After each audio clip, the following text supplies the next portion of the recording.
Ma'in. Amma ba'd. Ikhwa fillah rahimakumullah, jamaah Nurul Hayat yang dirahmati Allah Subhanahu wa taala. Pagi hari ini insyaallah kita mengkaji surat Alam Nashrah atau juga yang dikenal dengan surat Asy-Syarah, surat ke-12 menurut para ulama yang diterima oleh Rasulullah sallallahu alaihi wasallam. Temanya dan iramanya masih mirip dengan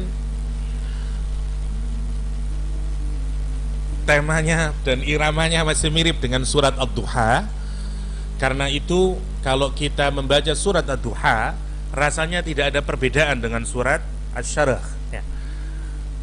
Alam yajidka yatiman fa'awa, yang di sini alam nasrah laka sadrak, bahkan polanya sama. Alam yajidka yatiman fa'awa, wajadaka dhalam fahada, wajadaka a'ilan fa'aghna. Awalnya digunakan kata alam, kemudian diikuti dengan fi'il mati, persis sama. Alam nasrah laka sadrak wa wada'na, dan seterusnya. Kita akan melihat persamaannya mirip banget. Surat Ad-Duha diakhiri dengan fa'amma bi ni'mati rabbika ila akhirih. Surat Al-Alaq, surat Asy-Syarah diakhiri juga dengan fa idza faraghta fansab. Kemiripan ini membuat sebagian sahabat Nabi jika membacanya dalam salat kadang-kadang digabungkan jadi satu tanpa pemisah, bismillahirrahmanirrahim, karena seakan-akan memang satu nada antara surat Ad-Duha dan surat Asy-Syarah. Pembedaannya misalnya terletak pada jika surat Ad-Duha yang semuanya sebenarnya meskipun juga dengan surat Asy-Syarah isinya adalah merupakan bentuk kemudahan, kepemurahan, kasih sayang yang Allah yang dikhususkan kepada Nabiullah Muhammad sallallahu alaihi wasallam.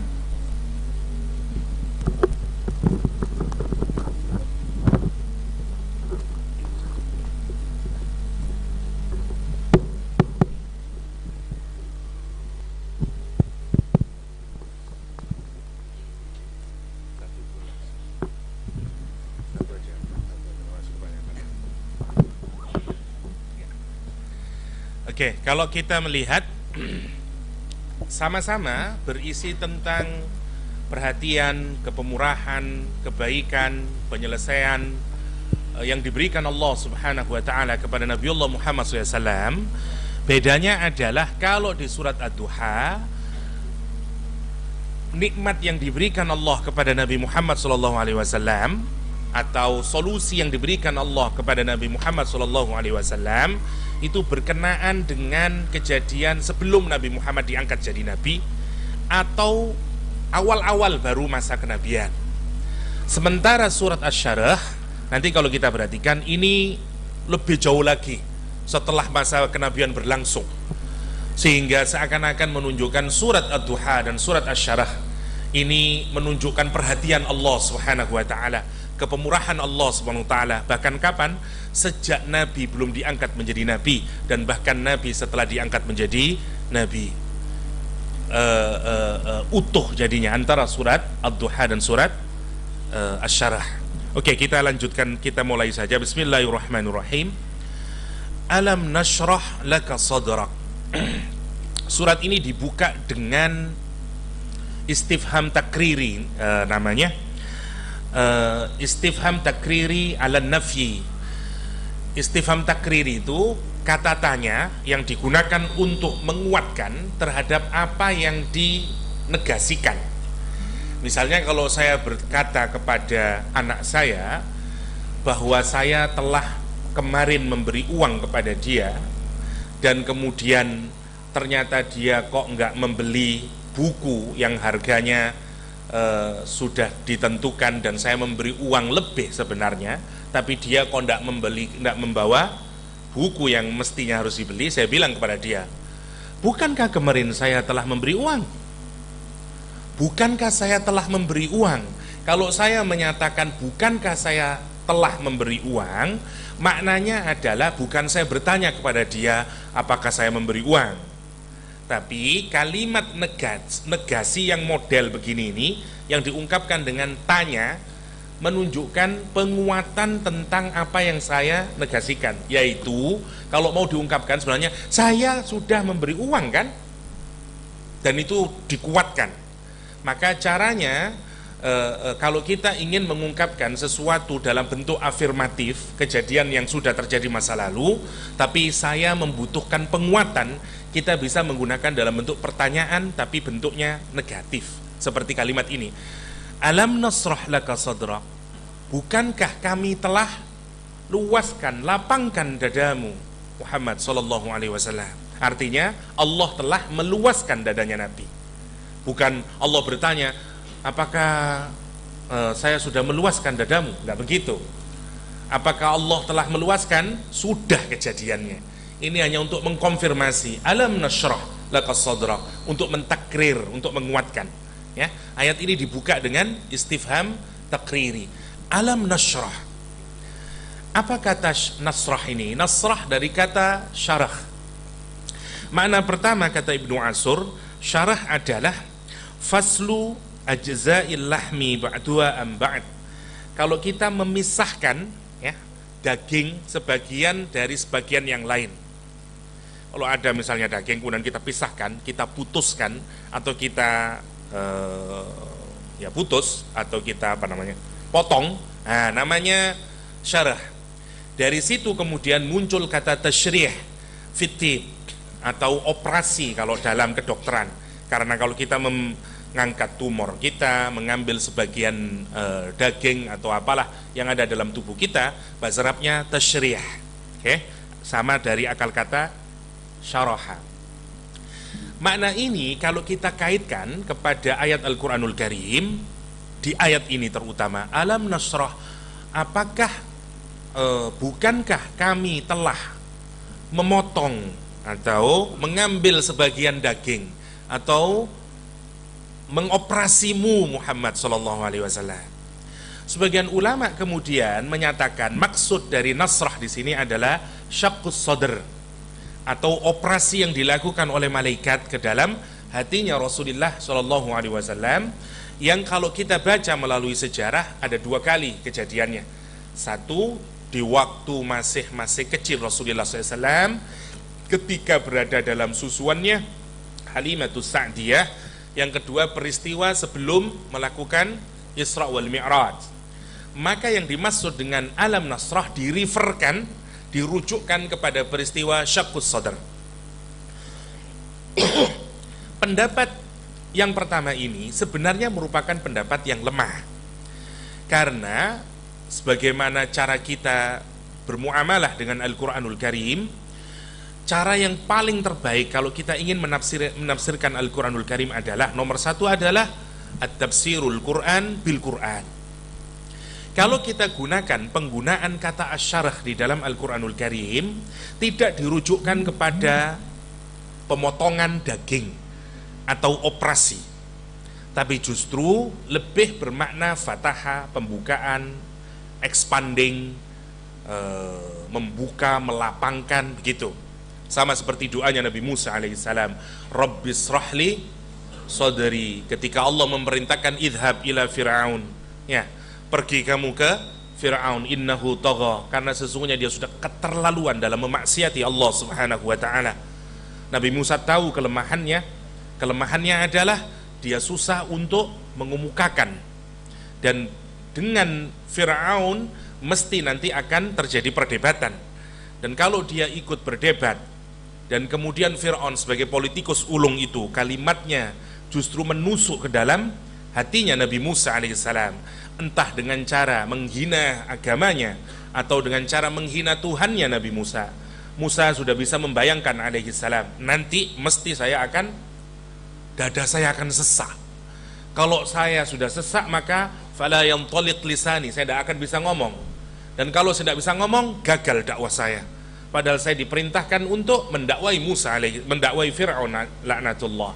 Karena itu Nabi Musa berdoa kepada Allah agar Allah membukakan dadanya, bukan mengoperasikan. Karena itu doanya Nabi Musa, Rabbis rahli sadri, ya Allah lapangkan dadaku ya Allah, bukan ya Allah operasikan dadaku ya Allah. Now, ya, sampean juga kalau berdoa Rabbis rahli, ya Allah operasikan ya Allah, ya juga enggak ya, dimaksudkan diluaskan.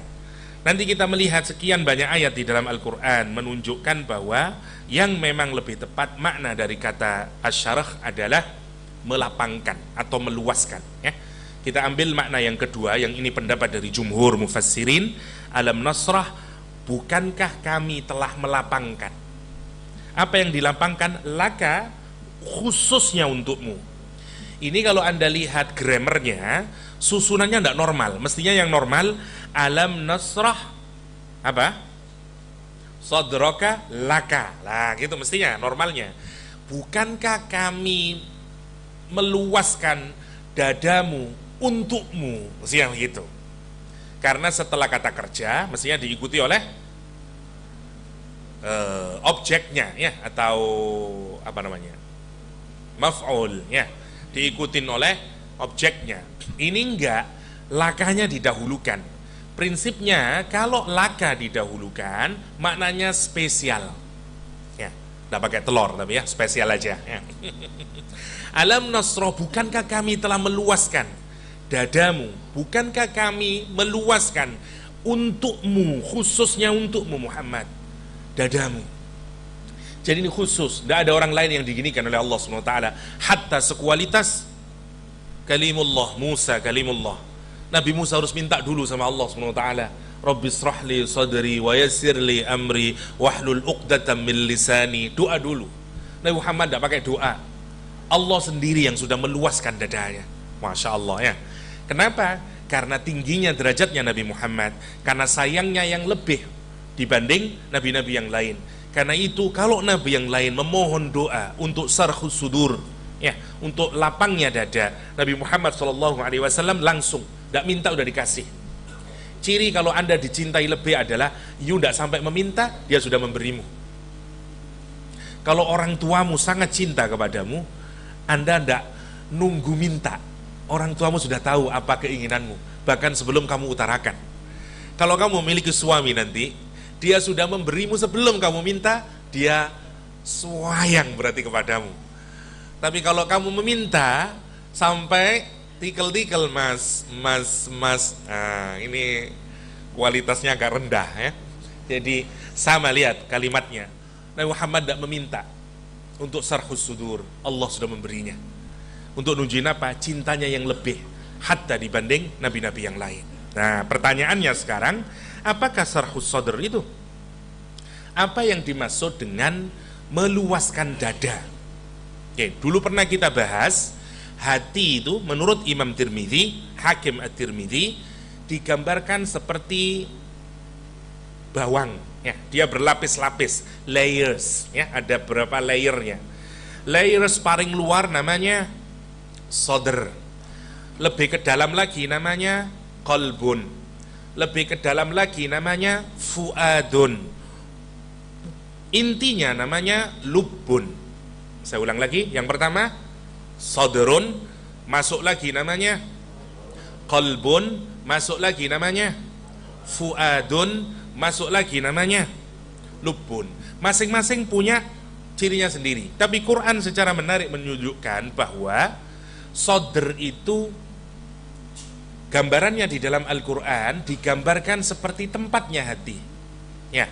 Kata Allah Subhanahu wa ta'ala misalnya di dalam Al-Quran digambarkan bahwa Allah itu nanti menaruh Al-Quranul Karim di hatinya orang-orang mukmin. Yang hati itu ada di mana? Ada di sadrnya orang mukmin ya. Kulubnya itu ada di dalam sadrnya orang mukmin. Ini yang kalau kita perhatikan nanti kita akan melihat bahwa sadr gambarannya seperti wadah bagi hati ya, seperti wadah bagi hati. Fa innaha la ta'mal absar walakin ta'mal qulub allati fis sudur. Mereka itu enggak buta matanya, tetapi yang buta adalah hatinya. Di mana letaknya hati? Allati fis sudur. Yang hati itu ada di dalam sudur. Maka benar Hakim At-Tirmidzi bahwa hati terletak di dalam as-sadr, sudur tadi. Jadi sadr baru qulub, qalbun baru fuad, baru lubbun. Nah, sekarang begini.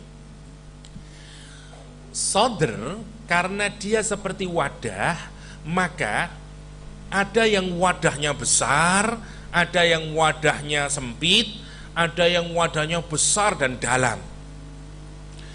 Kalau wadahnya itu, tempatnya hati itu sempit, maka akibatnya adalah orang akan cepat sesak, cepat sumpek, cepat galau, cepat marah, super duper sensitif, apa sajalah.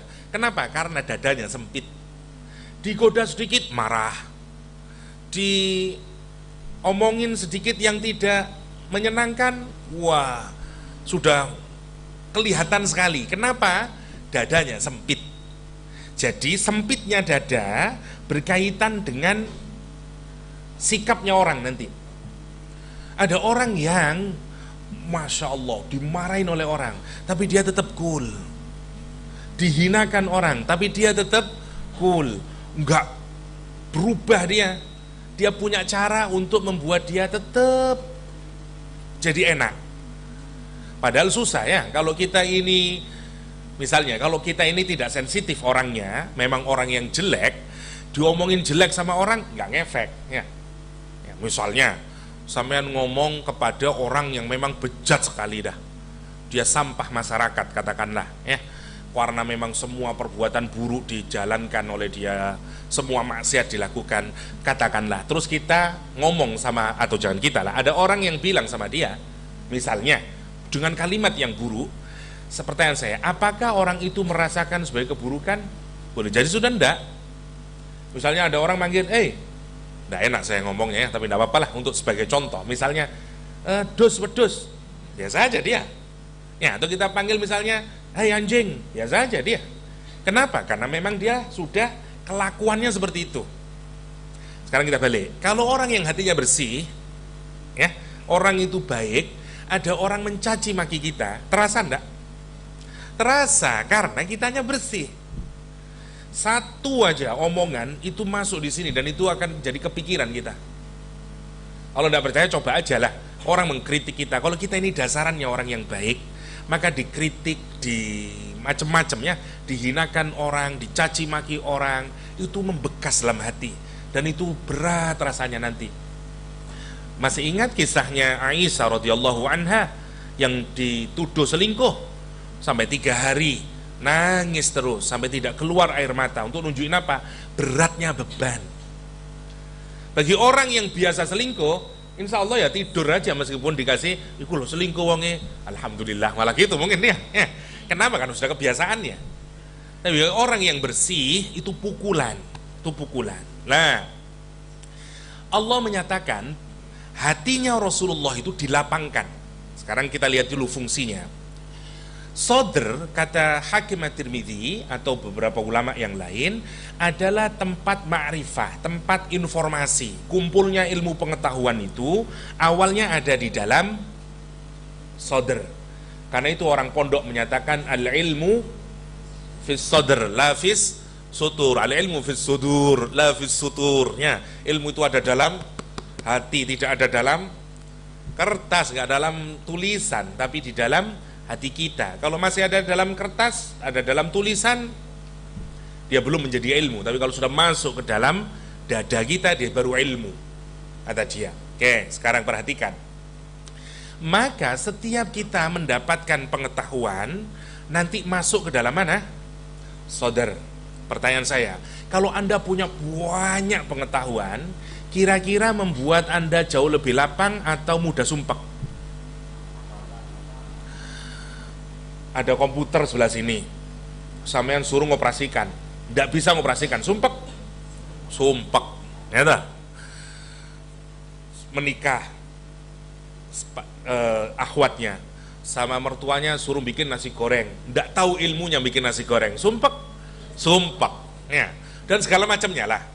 Artinya saya mudahkan, semakin kita punya banyak ilmu, berarti semakin mudah kita untuk tidak sumpek. Semakin susah kita untuk sumpek, maksud saya. Tidak mudah galau orangnya. Kenapa? Karena dia banyak ilmunya. Oh enggak itu begini, oh enggak begitu begini. Dia tahu, satu. Luasnya dada itu salah satu maknanya adalah karena Allah memberikan banyak ilmu. Maka siapa orang yang paling banyak ilmunya? Nabi Muhammad SAW. Bahkan Nabi Muhammad itu diberi hampir semua kemampuan yang manusia bisa maksimalkan. Karena itu kita bisa melihat kesempurnaan pada diri Nabi Muhammad hampir dalam semua aspek.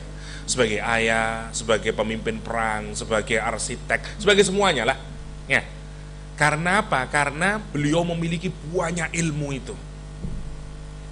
Makanya kalau orang itu tidak banyak ilmu, dia sering bilang apa? Nggak tahu Pak, sumpek Pak, nggak bisa saya. Ya, ujian kalau tidak bisa jawab, sumpek nggak sumpek. Ya.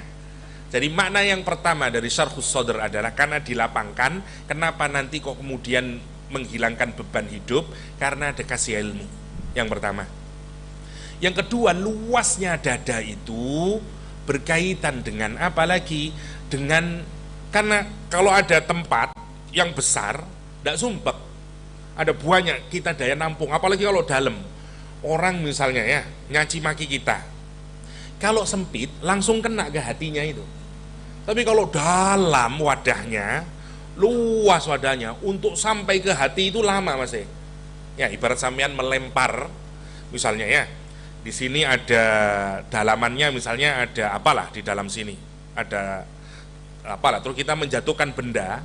Kalau dia jauhnya 1 kilo, kan lama jatuhnya, lama, tidak mudah marah dia, tidak mudah tersinggung dia, orangnya jadi lebih cool. Kenapa? Karena hatinya dada. Kita menyebut lapang dada dari kata lapangan. Bayangin, hatinya selapangan untuk gambarin luasnya hati. Namanya syarhus sudur. Syarhus sudur. Allah itu melapangkan hatinya orang. Nah, itu yang pertama ya, pengetahuan. Nanti rumusnya, pengetahuan itu kalau terus dimasukkan ke dalam qalbun, lebih kuat lagi. Dimasukkan lagi terus, akhirnya dia menjadi iman. Urutannya itu begitu. Kalau sudah jadi iman, maka makin kokoh orangnya. Iman itu yang meneguhkan kita, yang membuat kita tidak sumpek, yang membuat kita tidak ruwet hidupnya. Sebagaimana Al-Quran menggambarkan, ya, faman yuridillahu yahdiyahu yasrah sadrahu lil Islam. Barang siapa yang Allah kehendaki dia untuk mendapatkan hidayah Allah, maka Allah lapangkan dadanya, luaskan dadanya untuk menerima Islam. Semakin belajar agama dia semakin luas, semakin luas, semakin luas. Tapi kalau orang tidak punya iman, kata Allah, tapi Allah yang kalau Allah menghendaki orang itu mendapatkan kesesatan, semakin tersesatnya. Fama yurid, kalau Allah menghendaki dia ayudillahu, apa kata Al-Quranul Karim? Yaj'al sadrahu dayyikan. Allah jadikan hatinya dayyik, sempit dia. Yas'adu, nanti dia seperti apa? Kharajan ka'annama yas'adu fis sama. Dia seperti naik ke langit. Kamu kalau kita naik hiking ke gunung, semakin ke atas semakin terengal-engal enggak? Tersengal-sengal enggak nafas kita? Karena oksigennya makin sedikit. Makin, apalagi ke langit, bayangin. Tambah sumpek, tambah sumpek, tambah sumpek. Ini yang menarik ya. Jadi orang itu kalau tidak dapat hidayah, hidupnya makin sumpek. Hidupnya makin doyik. Kalau orang itu mendapatkan hidayah, maka hidupnya makin lapang dia. Nanti kita buktikan ya. Apakah orang beriman merasa hidupnya lapang? Apakah orang yang tidak beriman hidupnya merasa sumpek, sempit? Kayaknya kok mboten nih Ustaz ya. Sing sumpek itu koyo ini malah wong iman ya. Nanti duit. Nah, nanti kita pikirin ya. Tetangga saya itu rajin ke masjid Ustaz, tapi sumpek ngelihat itu. Tidak ada makanan di rumahnya. Saya kalau ngelihat orang-orang yang tidak beriman itu rumahnya besar-besar, misalnya mobilnya luas-luas Ustaz ya. Kayaknya enak-enak aja, makan di restoran dan segala macamnya. Nah, kita lihat kenapa Al-Quran menyatakan orang yang tidak punya imannya sok adu, dia seperti naik ke langit fis sama. Sementara orang yang beriman yasrah sadrahu lil Islam, justru kepasrahannya kepada Allah membuat hatinya lapang dia. Oke, saya tunjukin tipikal orang yang kayak begini. Namanya Abdullah bin Ubay bin Salul. Al-Quran menggambarkan kalau dia mengatakan sesuatu, ya, kalau kamu melihat penampilan fisiknya, maka kamu akan terkagum-kagum kepada dia. Kata Al-Quranul Karim.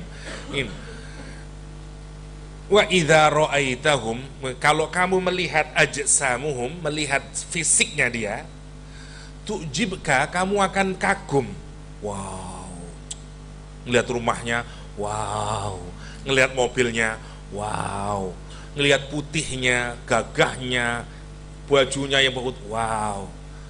Kalau dia mengatakan sesuatu, tasma' liqaulihim, kamu akan dengerin. Koyo enak. Kata Al-Quranul Karim. Tapi Allah menggambarkan mereka ini ka'annahum khusubum musannadah, kata Al-Quran. Mereka ini seperti orang, seperti kayu yang dalamnya kosong tapi luarnya masih bagus, dan dia tidak bisa berdiri sendiri, harus nempel sama yang lain.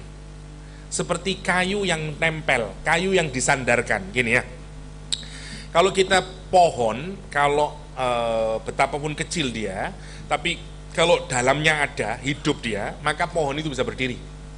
Ya, pohon apa aja lah, mau kecambah masih bisa berdiri dia, meskipun lemes. Tapi sepanjang dia ada isinya di dalam, dia bisa tegak berdiri sendiri.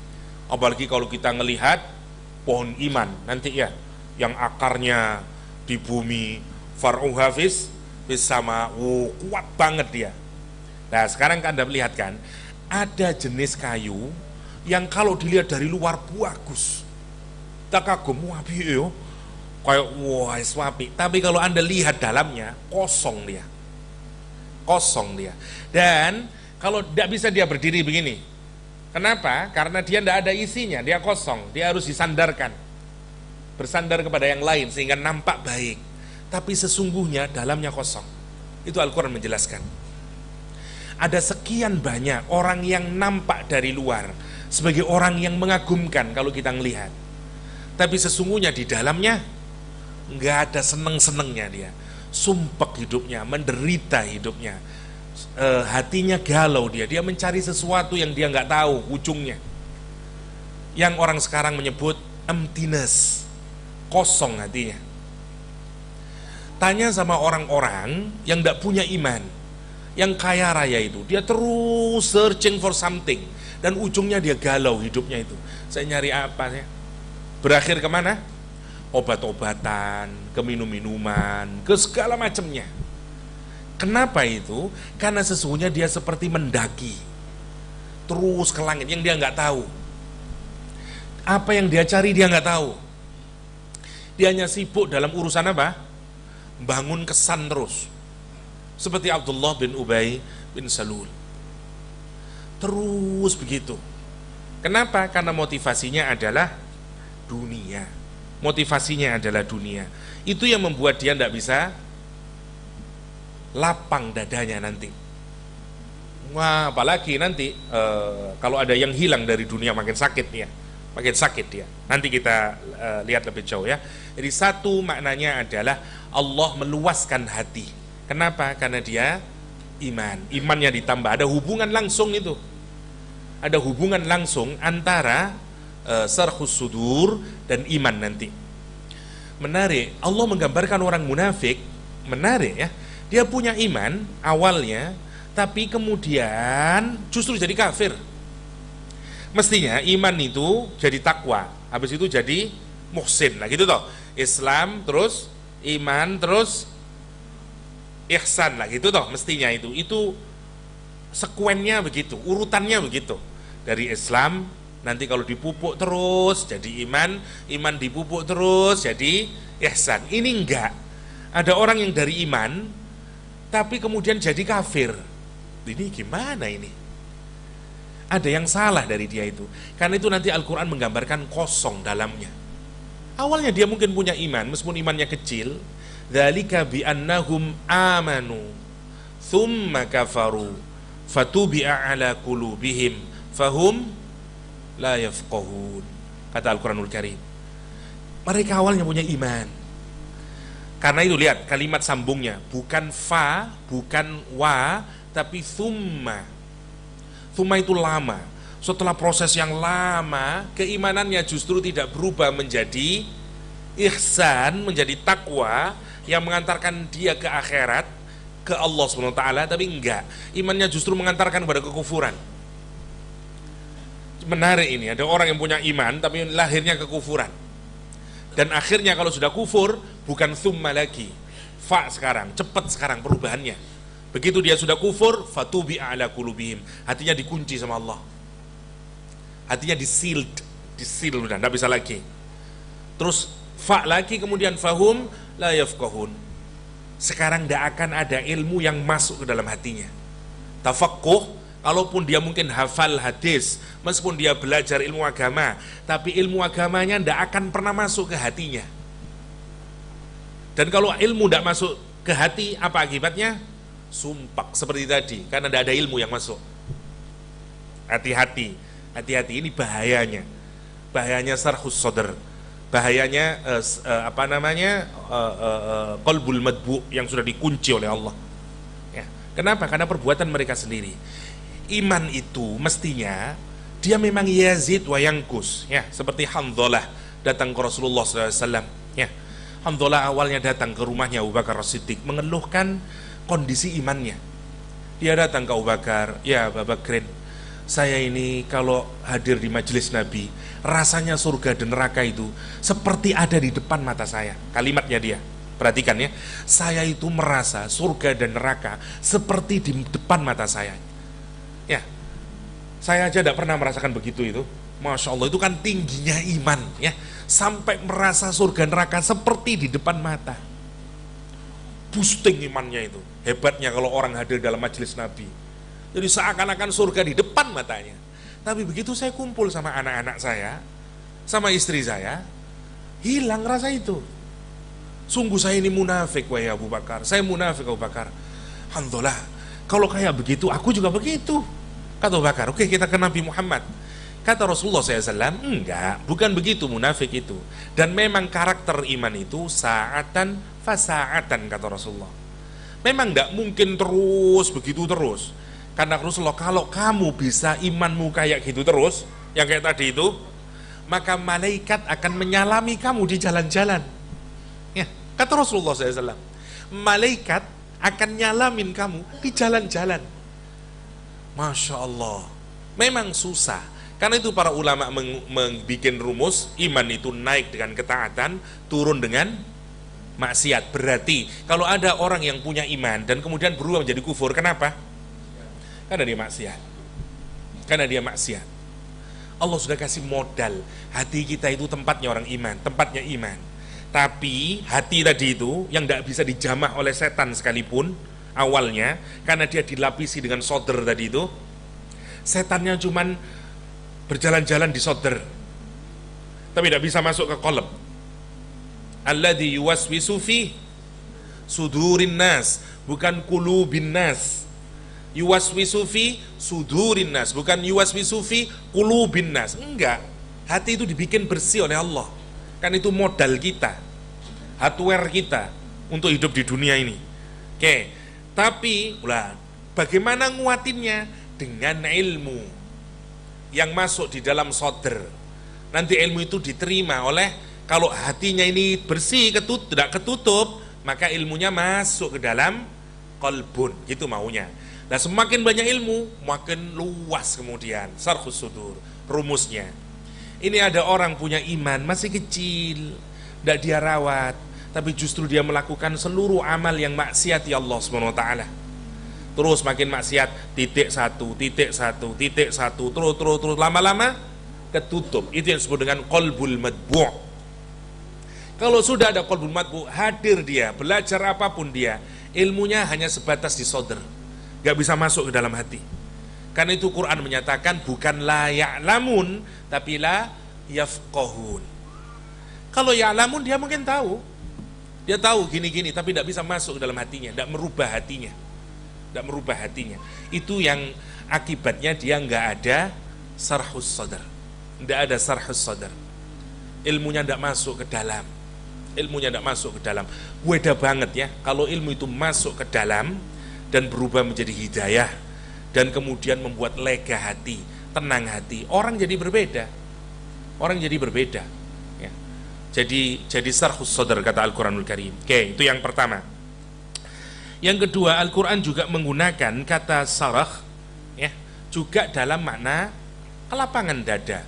Misalnya, faman sarahallahu sadrahu lil Islam fahuwa nurun min rabbih. Seperti ada cahayanya. Efek dari iman adalah cahaya dalam hati ini. Makin nggak gelap kita. Ada jalan penerang. Kalau ada masalah, ada jalan yang yang ada cahaya membuat terang benderang, yang menghilangkan kegelapan dari persoalan masalah kita. Ya. Karena itu makna yang lebih kuat dari kata sarah di ayat ini adalah makna melapangkan dada. Jadi Allah subhanahu wa ta'ala melapangkan dadanya Rasulullah SAW. Dikasih ilmu, dikasih Al-Quranul Karim, dikasih keluasan dada, sehingga Nabi itu tidak seperti orang kebanyakan yang sedikit aja cepat marah.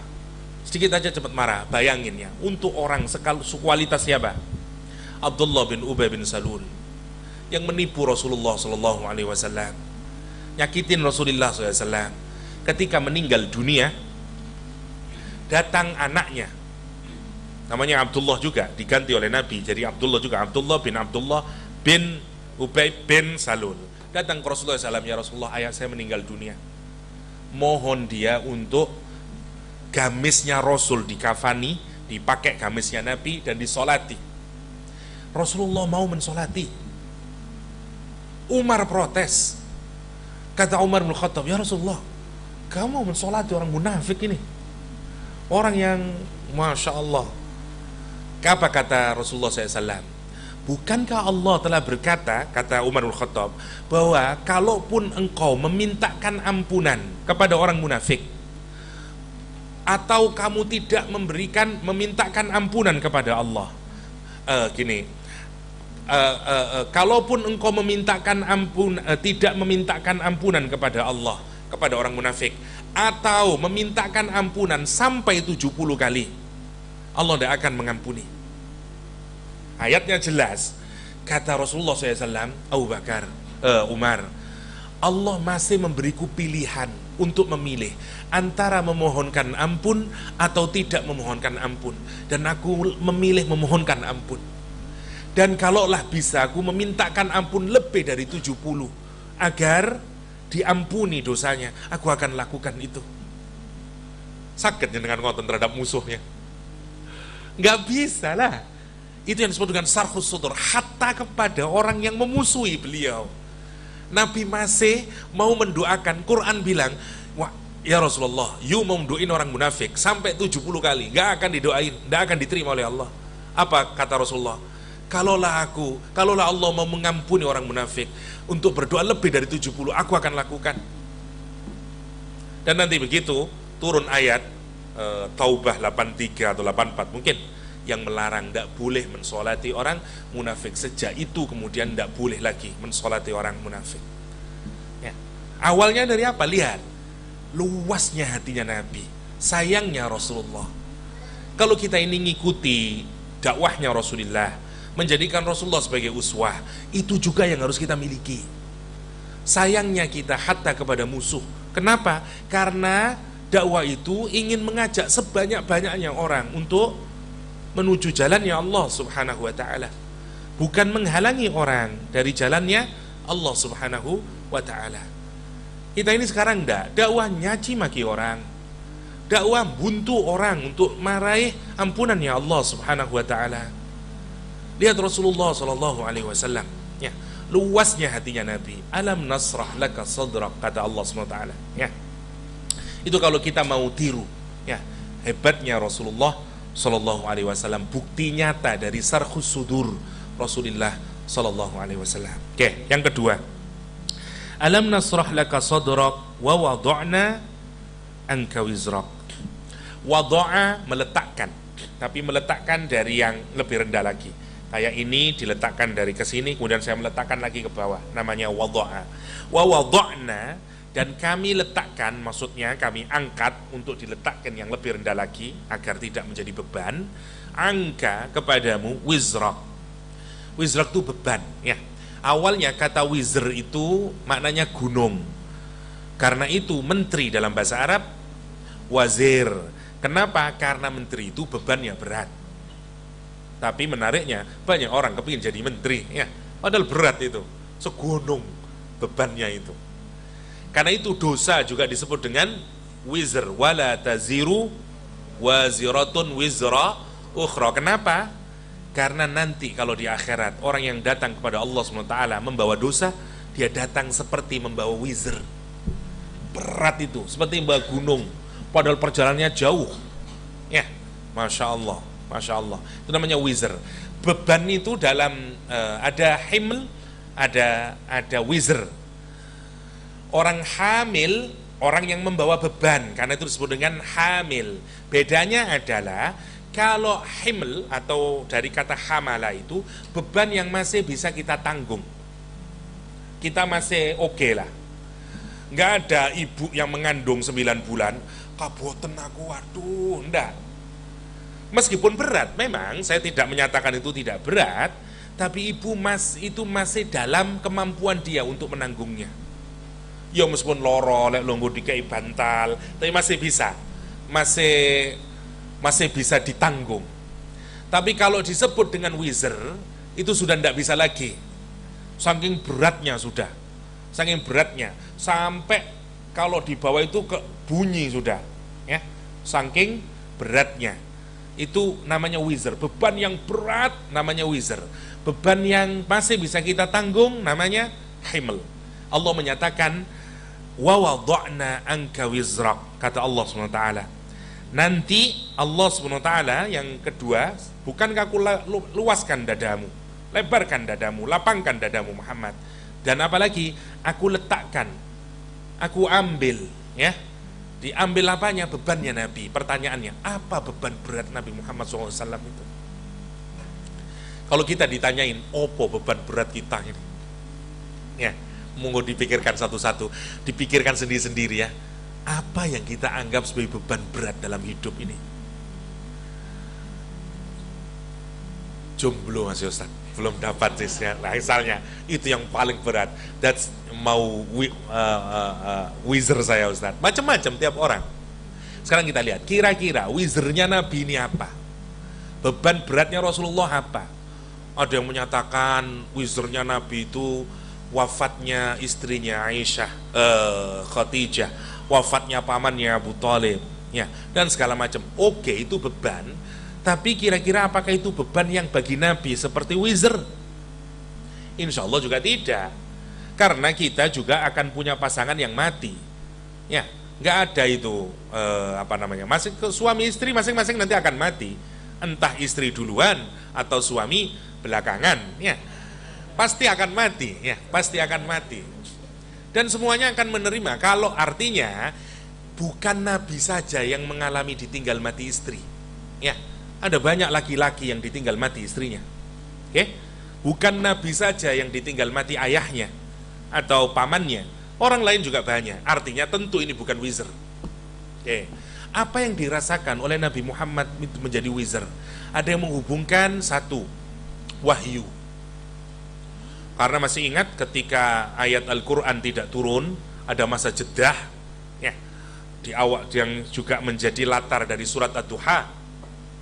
Istrinya Abu Jahal, istrinya Abu Lahab datang ke Rasulullah dan menyatakan, ya mudammam, kata dia, hai orang yang tercela, maksudnya Nabi Muhammad SAW, inna syaitanak, sungguh setanmu itu, maksudnya Jibril atau Allah SWT, kurang ajarnya dia, kata dia, inna syaitanak qad wada'aka wa qalaka, kata dia sudah say goodbye sama kamu dan sudah benci kamu, makanya wahyu sudah diturunkan, ya, omongannya dia. Dan itu dirasakan Nabi jadi beban berat. Satu, ada yang menyatakan berat. Kenapa? Karena Al-Quran memang berat. Satu, bukan hanya karena tidak turunnya, Quran memang berat.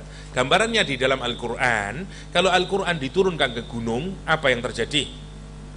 Gunungnya pecah, bayangkan itu, saking beratnya.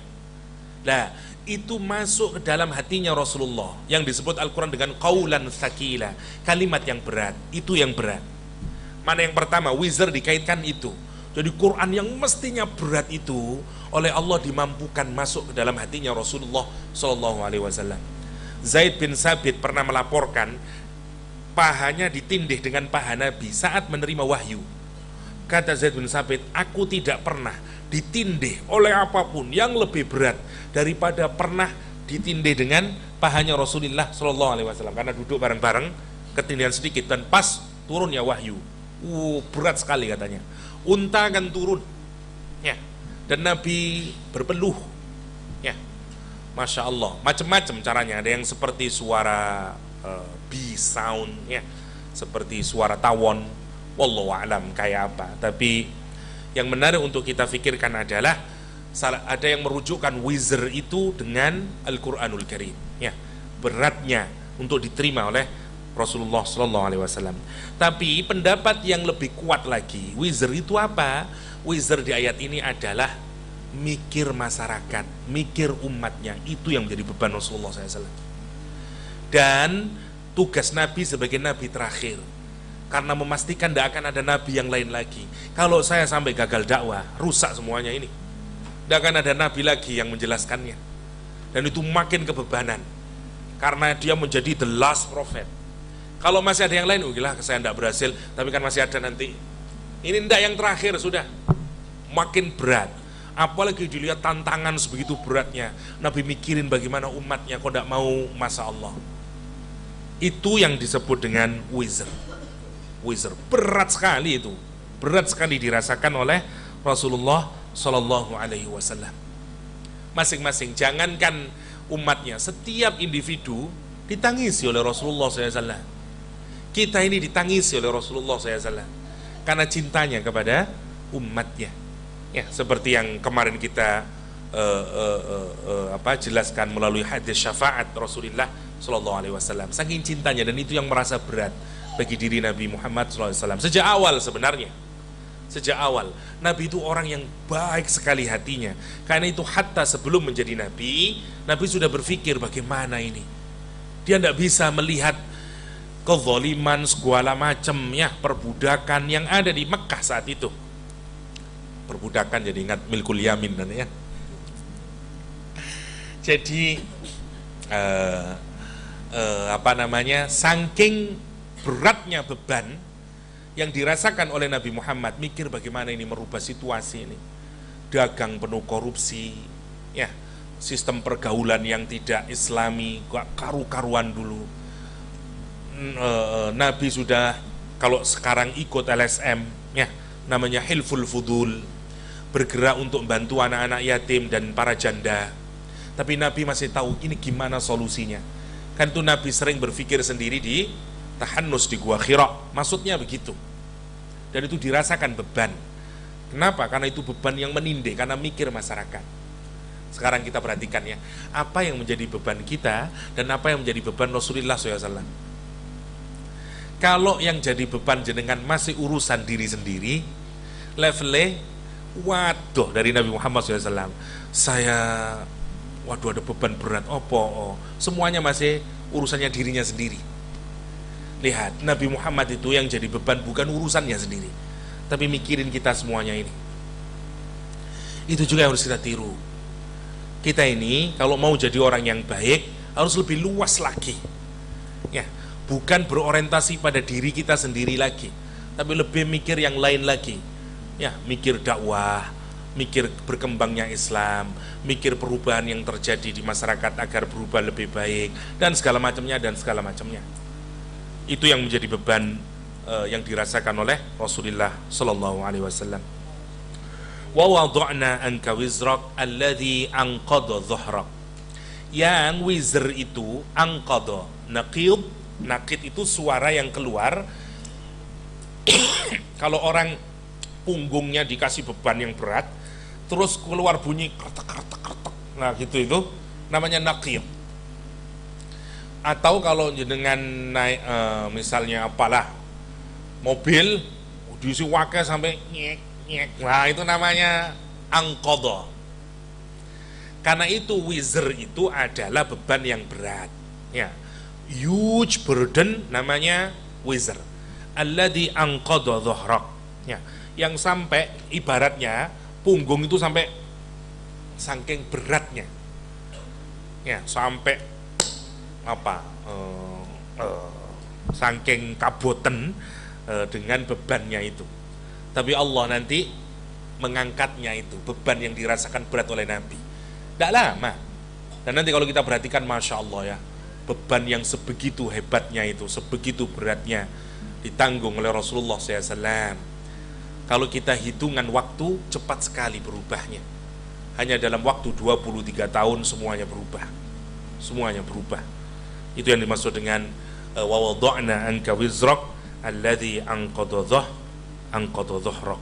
Ya, Allah ngangkat itu, Allah crushing, yang membebani punggungmu itu diambil oleh Allah nanti. Ya, Masya Allah, itu hebatnya pertolongan Allah, kasih sayangnya Allah kepada Nabi Muhammad sallallahu alaihi wasallam. Alladzi anqadha dhahrak wa rafa'na laka dzikrak. Satu, diluaskan dada, nikmat yang diberikan Allah kepada Nabi Muhammad. Satu. Yang kedua, diangkat bebannya, persoalannya nanti selesai, urusan umat selesai. Karena itu menang gilang gemilang. Tidak ada nabi yang diperlihatkan sukses dakwah sampai berhasil melihat imannya murid-murid yang dididik itu sampai sempurna, sampai bentuk komunitas, sampai sempurna selain Nabi Muhammad SAW. Nabi yang dianggap paling besar, ya, Ibrahim alaihissalam, tidak bisa begitu. Musa alaihissalam, Nabi yang besar, belum bisa membuat kerajaan Tuhan, sudah meninggal dahulu dalam proses, dalam perjalanan menuju Kanaan, menuju Palestina. Hanya Nabi Muhammad SAW dalam rentang waktu yang tidak lama, 23 tahun, sudah selesai.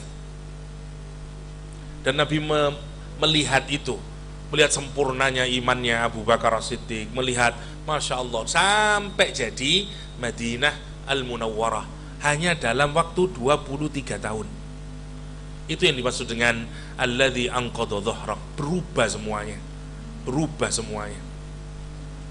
Menarik ya, menarik. Setelah selesai semuanya nanti, lihat Rasulullah SAW karena luasnya dadanya, nanti Rasul juga meniru Nabi Yusuf alaihissalam. Karena dulu waktu masa sedih Allah menurunkan surat Yusuf alaihissalam, Nabi juga mengikuti apa yang dilakukan oleh Nabi Yusuf alaihissalam.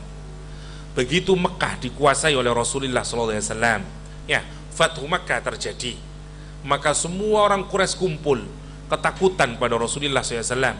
Dan mereka kemudian Nabi menanyai mereka, kira-kira menurut kalian apakah yang akan aku lakukan buat kalian? Mereka kemudian berkata, wahai saudara kami yang mulia, anak dari saudara kami yang mulia. Dan kemudian Nabi Muhammad menyatakan, sungguh tidak ada caci maki buat kalian hari ini. Saya tidak akan menyalahkan kalian hari ini. La tathriba alaikumul yaum. Tidak ada ta'yir, tidak ada caci maki, kata Rasulullah SAW. Persis seperti Nabi Yusuf alaihissalam, ketika 11 saudaranya, ayah dan ibunya, datang ke Mesir menemui beliau. Dan sekarang di hadapannya 10 orang yang dulu hendak membunuh dia, yang membuat hidupnya sengsara. 40 tahun lamanya kepisah dari orang tuanya. Disebabkan siapa? 10 orang ini. Maka dia memanggil, ya ayyuhal aziz. Dan setelah dikasih tahu oleh Nabi Yusuf, saya adalah Yusuf, mereka minta maaf. Dia mungkin membayangkan saya akan diapain oleh Nabi Yusuf. Yusuf hanya berkata, la tathriba alaikumul yaum. Itu yang dilakukan oleh Rasulullah saat menghadapi orang-orang Quraisy yang dulu membunuh saudaranya, membunuh sahabatnya dan segala macam. Kenapa Rasul bisa begitu? Jawabannya adalah sarhus sudur. Sarhus sudur. Beban itu diangkat oleh Allah, di-elevate. Ya. Yang pertama. Apalagi yang ketiga, yang keempat, apa yang diberikan Allah kepada Nabi Muhammad di surat Asy-Syarah? Wa rafa'na laka dzikrak. Dan kami tinggikan, kata Allah SWT, ya, wa rafa'na laka dzikrak. Ditinggikan, kami tinggikan khususnya untukmu dzikrak, penuturanmu, penyebutanmu. Menarik. Ada riwayat yang menyatakan apa yang dimaksud dengan wa rafa'na laka dzikrak, bahwa Allah akan meninggikan sebutannya Nabi Muhammad.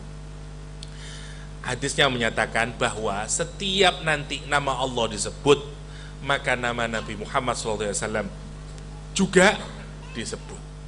Kalau kita syahadat asyhadu alla ilaha illallah diikuti dengan wa asyhadu anna Muhammadar Rasulullah. Kalau orang mengemukakan adzan la asyhadu alla ilaha illallah, habis itu dia menyatakan asyhadu anna Muhammadar Rasulullah. Tidak ada nama siapapun di dunia ini yang kalau nama Allah disebut, namanya disebut. Enggak ada. Kita tidak pernah dengar adzan asyhadu alla ilaha illallah, asyhadu anna Ibrahim Rasulullah. Enggak ada.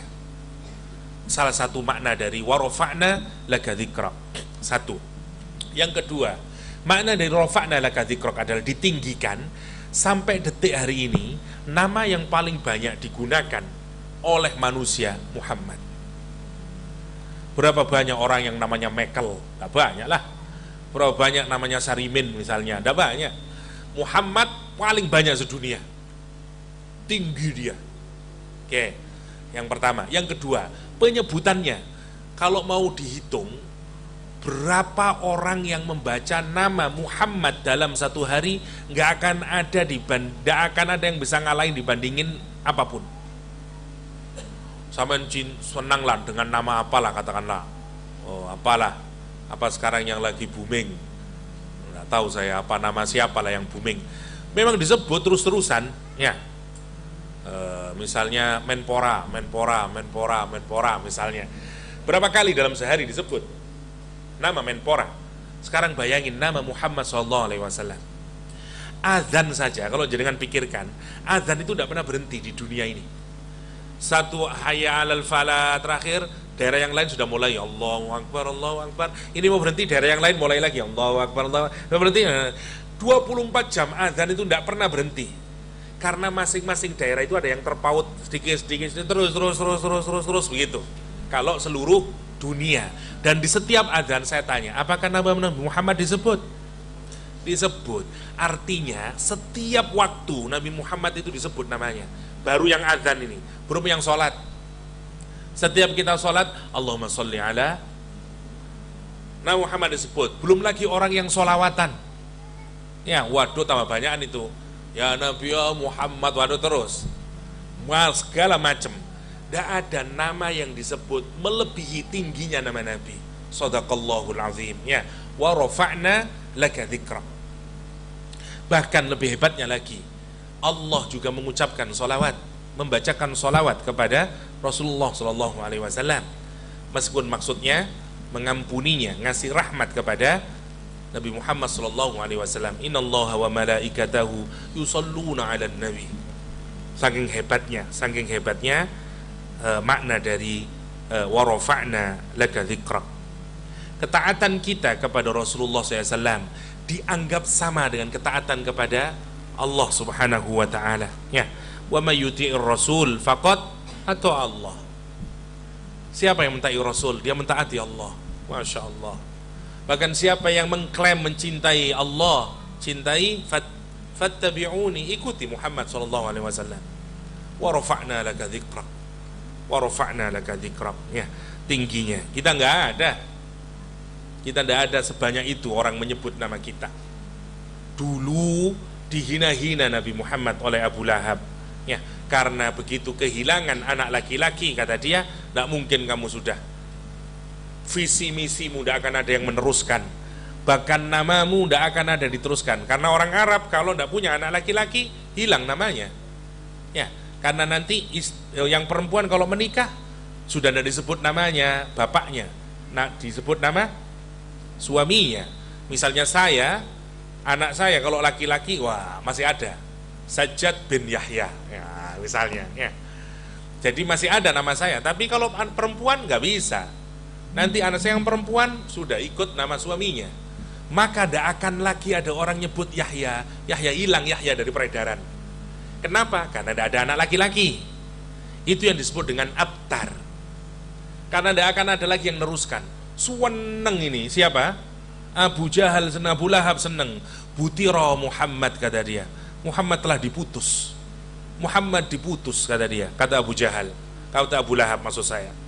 Sekarang dibuktikan nggak ada yang memutus itu. Bahkan semua orang ngambil barokah dengan ngasih nama Muhammad, Muhammad, Muhammad. Masya Allah ya. Klaimnya semuanya dirubah. Awalnya disebut Butira Muhammad, sekarang dijadikan warafa'na laka dzikrak. Hatta ayah saya ngasih nama Muhammad. Masya Allah ya. Masya Allah. Sebagai bukti apa itu? Bukti warafa'na laka dzikrak. Warafa'na laka dzikrak. Karena itu jangan juga terlalu pusing mikirin orang yang membenci Nabi Muhammad, menghina Nabi Muhammad. Mereka itu meludah kepada matahari, gak ada gunanya. Meludah kepada matahari, ludahnya kemana? Dirinya sendiri. Tidak mengenai matahari. Kalaupun mengenai, habis dia. Wong ludah kena matahari, gosong dia. Dan tidak akan pernah meraih ke sana kecuali ke diri, ke muka dia sendiri. Nabi Muhammad sudah terlalu mulia, Allah yang meninggikan. Ya, you menghina kayak apapun, orang menghina kayak apapun tidak akan meruntuhkan kehormatan Nabi Muhammad SAW. Tetap ada orang yang dengan nangis, tetap ada orang yang dengan cinta menyatakan, Masya Allah, ya ayyuhan Nabi. Wow, senang dia, gak bisa. Seburuk apapun orang mencaci Nabi Muhammad, tidak akan berhenti orang memuja Nabi Muhammad SAW. Al-Kaukabu Dzurri, ya, Masya Allah. Orang senang, tidak bisa, karena Allah yang meninggikan. Kalau Allah yang meninggikan, seberapapun makhluk mencaci maki, nggak akan ada manfaatnya, nggak akan manfaatnya. Tapi kalau makhluk yang meninggikan, seberapa besar pun kau meninggikan, jatuh pada akhirnya. Ya, lihat para politikus itu, ditinggikan, wah, di manajemen, di bagaimana bikin kesan yang baik, jatuh juga akhirnya. Jatuh juga akhirnya. Itu karena itu tidak usah terlalu pusing mikirin ada film menghina Nabi, ada koran menghina Nabi, ada ini menghina Nabi. Iyalah, kita harus respon itu. Tapi jangan membuat kita jadi galau dan sumpah. Ini nabi-nabinya Allah SWT. Allah yang menyatakan warafa'na laka dzikrak. Warafa'na laka dzikrak. Bahkan salah satu cara untuk mereka itu berhenti adalah jangan pedulikan. Jangan pedulikan. Justru kalau kita peduli makin banyak. Ya. Sumpah kepikiran, misalnya di YouTube ada orang namanya Christian siapa itu yang jelek-jelekin Islam terus, saya ngikutin 1-2 kali, makin sumpah saya. Ngapain saya jadi orang gila begini? Saya punya iman sendiri, tidak ada kaitannya dengan dia. Atau tutup, udah tidak mau nonton lagi saya. Karena mangkel nonton cara jelek-jelekannya dia ke Aisyah, ke Rasulullah, ke Quran dan segala macam, dan dia menantang semua orang mukmin. Ya, langsung chatting langsung dan segala macamnya. Saya awal-awal ngikutin, tak lihat, pengen tahu ya. Lama-lama ngapain saya jadi orang gila juga, habis waktu ngurusin orang kayak begini ya. Fa inna ma'al warafa'na laka dzikra. Oke. Fa inna ma'al usri yusra, inna ma'al usri yusra, fa idza faraghta fansab wa ila rabbika farghab. Fa inna ma'al usri, dan ini menjadi perhatian sekarang. Kita ini sekarang diingatin oleh Allah. Lihat Nabi Muhammad SAW. Tidak ada orang yang lebih menderita dibanding Rasulullah SAW. Tidak ada orang yang diberi beban seberat bebannya Rasulullah SAW. Tidak ada orang yang diberikan ujian, cobaan, segala macam penderitaan melebihi yang dialami Rasulullah SAW. Dan kalau kita melihat semuanya, habis semuanya. Habis semuanya. Dan Nabi ternyata dari semua beban yang diberikan itu, Allah menghilangkan semuanya. Kita dalam hidup pasti juga mengalami ujian, penderitaan, cobaan, kegalauan, kesumpekan. Pertanyaannya adalah, apakah berbagai ujian dan cobaan itu membuat kita kemudian makin mendekat kepada Allah SWT, tidak kehilangan sarhus sudur ya, dan tidak mencaci maki Allah Subhanahu wa taala? Itu yang jadi pertanyaan. Ataukah kita justru sebagaimana Nabi Muhammad SAW ya, yang malah penderitaan itu, kesusahan itu, ujian itu tidak ada artinya nanti bagi kehidupan. Kenapa? Karena Allah ngasih kaidah fa inna ma'al usri yusra. Karena sesungguhnya beserta, kalimatnya lihat, beserta kalimatnya ya, ma'a. Kalau beserta itu meskipun ada sebagian ulama tafsir menyatakan sesudahnya. Karena ada ayat Al-Qur'an ya, yang di ayat yang ini yang menyatakan mim ba'dihi usrin yusra. Karena ada mim ba'dihi, sebagian ulama tafsir menyatakan ma'a di sini maknanya setelah. Tapi yang lebih tepat tetap bersama. Kalaupun kebersamaan itu sesudah, tapi tidak jauh, dekat sekali. Ya, kalau kita bersama itu kan ya memang sama lah, makmum sama imam itu kan bersama-sama. Tapi apakah samanya persis? Nggak sama persis. Ya, ada jedahnya, tapi mengiringi bareng dia. Lihat Al-Quran menyatakan musahabah dia, bersamaan. Sesungguhnya ma'al usri, bersama kesulitan, kata Allah, yusron, kemudahan. Perhatikan kalimatnya. Satu, Allah ingin menegaskan bahwa kemudahan dan kesulitan itu seperti dua sisi mata uang. Kalau ada kesulitan selalu ada kemudahan. Dan itu satu yang harus kita yakini ya, karena dia seperti dua sisi dari mata uang. Yang pertama, yang kedua, Allah menyatakan kata al-usr, kesulitan, dengan ditambahi awalan al-usr. Sementara untuk kemudahan tidak dikasih al, yusr saja. Yang satu disebut ma'rifah, yang satu disebut nakirah. Ma'rifah itu tertentu, nggak umum. Kalau ma'rifah itu tisu, kalau saya menyebut tisu ini, berarti dia hanya khusus ini aja, nggak ke yang lain. Oke? Tapi kalau saya nyebut tisu, bisa di mana-mana itu. Bisa tisu di sini, bisa tisu di sana, di seluruh dunia. Nge-refernya ke semua hal. Oke? Asalkan dia tisu. Oke? Atau saya bilang beginilah, Alkitab. Misalnya di depan saya ada Al-Quran, saya bilang Alkitab, berarti hanya apa? Satu kitab itu. Tapi kalau saya bilang kitab, bisa apa itu? Semuanya, sak Gramedia, sak perpustakaan, semuanya itu adalah kitab. Maknanya adalah kata Allah, Allah itu kalau ngasih ujian spesifik, satu, dan tidak macam-macam. Kita ini diuji oleh Allah dengan ujian yang spesifik. Tapi lihat, kemudahannya tidak tertentu kemudahannya itu. Jalan keluarnya sebenarnya banyak banget. Dan banyak kemudahannya itu. Usernya banyak, yusronnya itu. Kenapa? Karena Allah tidak menggunakan dalam bentuk ma'rifah, nakirah, dibikin umum sama Allah. Dibikin sama Allah. Ada banyak cara untuk menyelesaikan permasalahan itu. Dengan satu kesulitan, Allah kasih kemudahan yang variatif nanti. Kita bisa mencari yang lain. Tidak cukup dengan itu, diulang lagi 2 kali. Inna ma'al usri yusra, fa inna ma'al usri yusra, inna ma'al usri yusra. Kalau kata al-usr diulang 2 kali, dia artinya tetap satu. Karena saya bilang tisu ini, terus saya ngulang lagi, tisu ini berubah? Enggak berubah. Tapi kalau saya mengulang kitab, terus saya bilang kitab lagi, maka dia makin luas lagi. Karena itu artinya 2 hal yang berbeda. Kalau nakiroh diulang, itu tidak sama. Dia 2 hal yang berbeda. Kalau kita sederhanakan, satu kesusahan Allah sediakan berapa? 2 kemudahan. Siapa yang menang 1 lawan 2? 2 lah. Itu yang kalau kita rumuskan.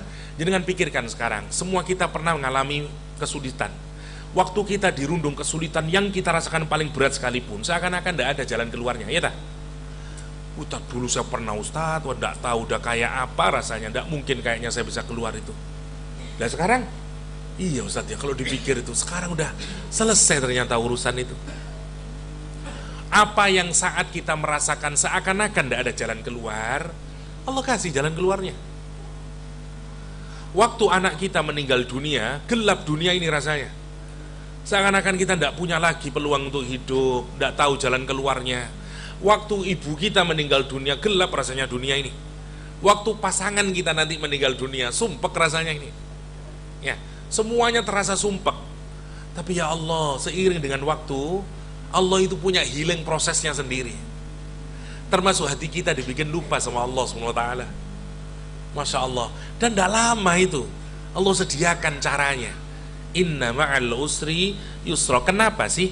Karena sesungguhnya ujian, usr itu adalah cara Allah untuk menarik kita makin dekat kepadanya.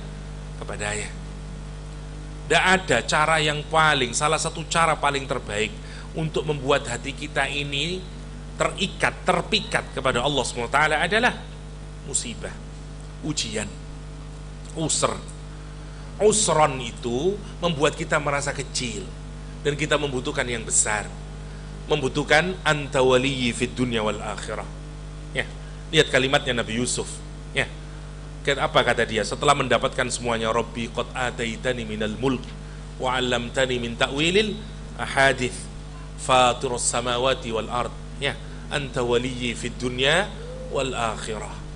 Anta waliyyi fid dunya wal akhirah. Kenapa? Karena dia mikir tidak mungkin saya bisa selamat. Dari sumur bisa keluar, dari godaan ratu bisa keluar, dari penjara yang gelap bisa keluar. Kalau dipikir tidak mungkin semuanya itu bisa keluar. Kalau tidak Allah Subhanahu wa ta'ala. Karena itu Nabi Yusuf menyatakan anta waliyyi fid dunya wal akhirah. Yunus alaihissalam berada di dalam perutnya ikan dia, kegelapan demi kegelapan, di kegelapan perutnya ikan, kegelapan dasar lautan, kegelapan malam hari. Tidak akan ada jalan keluar. Tapi lihat kalimat yang didawamkan Nabi Yunus, la ilaha illa anta subhanak inni kuntu minadh dhalimin. Siapa yang menyelesaikan? Allah. Yakinlah kalau kita ini dalam kesulitan, akan ada dua kemudahan yang disediakan oleh Allah. Itu wataknya orang mukmin. Kalau tidak percaya, lihatnya Rasulullah SAW. Sampai pikir dengan cara apa itu? Bagaimana Rasulullah SAW bisa sukses itu? Ada Fatah sampai 2 kali. Ya, semuanya kalau kita pikirkan. Ada Sulh Hudaybiyah, ada Fathu Mekah, dan seterusnya itu. Padahal kesulitan demi kesulitan, terus. Ya, tapi akhirnya inna ma'al usri yusra. Itu juga mestinya yang harus kita terapkan buat diri kita. Kalau kita ini menghadapi kesulitan hidup, kesumpekan hidup, minta sama Allah SWT. Sebagaimana Fatimah yang mengemis kepada Allah SWT. Ya Hayyu ya Qayyum bi rahmatika astaghis. Ya, wahai Allah, ya, Zat yang maha hidup, Zat yang maha mengestabliskan apapun aja, ya Allah. Doa, minta sama Allah. Dan jangan kalau punya apapun meninggalkan Allah SWT, meskipun hanya sekejap mata. Itu yang diajarkan. Karena inna ma'al usri yusra, kata Al-Quranul Karim. 2 ayat terakhir, fa idza faraghta fansab wa ila rabbika farghab. Fa idza faraghta, kalau kamu telah selesai melakukan kegiatan. Kalau ada gelas ini, ada airnya, terus saya minum sampai kosong, bahasa Arabnya farigh, kosong udah. Ya. Tapi kalau sejak awal dia kosong, saya tidak ada aktivitas apapun, memang kosong dari awal, khali kalau kayak begitu, bukan farigh. Jadi faraghta itu kita ini habis melakukan satu aktivitas, terus selesai melakukan aktivitas. Kata Al-Quran, kalau kamu habis melakukan satu aktivitas, orang Islam disuruh apa? Fansab. Maka lakukan usaha lagi yang meletihkan. Lakukan usaha lagi yang sampai kamu bisa melihat hasilnya. Namanya fansab. Karena salah satu kata nasab adalah sesuatu yang kelihatan, seperti gunung namanya. Karena itu bunyinya juga kelihatan kalau nasab itu, ya. Jadi fansab itu selain disuruh tegakkan, exhaust yourself, ya, suruh kita bekerja dengan serius lagi, payah lagi, aktivitas lagi, terus selesai usaha lagi. Jadi cara kita mau keluar dari kesulitan adalah usaha. Saya kasih contoh, ya. Jenengan kuliah, yang paling susah bagi orang kuliah dirasakan apa? bikin skripsi. Terasa berat enggak? Berat rasanya. Caranya gimana untuk bisa selesai Ustaz? Fa idza faraghta fansab. Lakuin aja terus. Apa yang kayaknya enggak mungkin itu 200 halaman Ustaz. Saya bikin 1 halaman aja rasanya pusing Ustaz. Gak bisa itu. Udahlah, pokoknya lakuin. Setelah selesai capek, lakuin lagi. Terus lagi, terus. Nanti tiba-tiba loh, udah 4 bab Ustaz. Tinggal 1 bab lagi Ustaz. Sesuatu itu terasa berat kapan? Kalau kita tidak melakukan. Jadi kalau kita melakukan terus saja, lama-lama yang berat itu tidak akan jadi berat. Itu prinsipnya. Kan itu Al-Quran menyatakan fa idza faraghta fansab. Dan kita itu akan mendapatkan expertise, pengalaman dan seterusnya dari mana? Dari learning by doing itu. Terus saja. Kalau tidak percaya cobain lah. Meskipun bahkan ada beberapa teknik cara kita mengeluarkan ide itu. Bahkan kalau bisa tidak keluar sama sekali, suruh nulis apa aja lah. Suruh nulis kata 3. Pokoknya apalah, ibu, sayang, kecoa misalnya. Habis itu baru mikir. Itu kalau sudah mentok. Ada beberapa teknik sampai nulis sesuatu ya, mentok udah jenuh, tidak keluar otaknya udah. Nggak tahu nulis apa mana ya. Suruh caranya, suruh aja nulis kata, terserah dah ngawur. Apalah, roti, kecoa, masjid, cinta. Habis itu relax bentar, terus nulis wes, ibu, dilanjutin terus, ibu ngapain ya, kecoa adalah binatang, nah, mulai nanti untuk memboosting ulang lagi. Memang begitu caranya, ada macam-macam. Dan kita ini merasa berat kapan? Kalau tidak pernah dicoba, dilakuin. Siapa yang bilang naik sepeda awalnya itu mudah? Tidak ada, jatuh-jatuh anak kecil itu. Tapi terus dilakukan, akhirnya bisa. Akhirnya bisa. Orang Jawa sudah punya hadis yang baik untuk itu. Ya, apa? Ala biasa, dengan saya lupa udah. Pokoknya prinsipnya begitu. Itu menarik kata Al-Quran. Keep doing. Kan nanti Allah mengirimkan kemudahan dalam proses kita terus melakukan apa saja. Saya kasih contoh yang paling mudah, orang nulis waktu kuliah. Bahkan nanti kalau setelah selesai 1 minggu sampai lihat lagi, sampai heran sendiri. Kok bisa saya nulis begini ya? Itu kita. Benar kalau kita pikirkan itu. Rumusnya fa idza faraghta fansab. Terus saja. Terus saja, apapun saja. Apapun saja. Dan kalau Anda perhatikan, semua orang-orang yang besar, bahkan peraih Nobel, itu bukan orang yang jenius tiba-tiba langsung teng, bukan dah. Dia fa idza faraghta fansab. Fa idza faraghta fansab. Bahkan yang nemu karet katanya, yang sampai bisa menjadi itu percobaan hingga ratusan kali. Faraday yang menemukan electricity ini kan sama, lama itu. Salah coba lagi, salah coba lagi, salah coba lagi. Fa idza faraghta fansab. Fa idza faraghta fansab. Itu kunci kita keluar dari kesulitan. Nopo mawon. Karena kita ini tidak pernah trying, keep trying. You'll find the solution. Keep trying. Pokoknya trying aja terus. Ya. Kalau kok jomblo Ustaz, keep trying. You'll find someone in the end, ya. Akhirnya kok tidak dapat, wis biasa, tenang aja, terus aja, trying terus, ya. Kira-kira kayak begitu. Kenapa orang lulus UN? Karena try out, trying terus. Fa idza faraghta fansab. Itu urusan zahirnya. Lihat, menarik Quran kalau ngasih solusi itu ya. Kita dikasih kesulitan. Kata Allah, saya kasih 2 kemudahan dalam setiap kesulitan itu.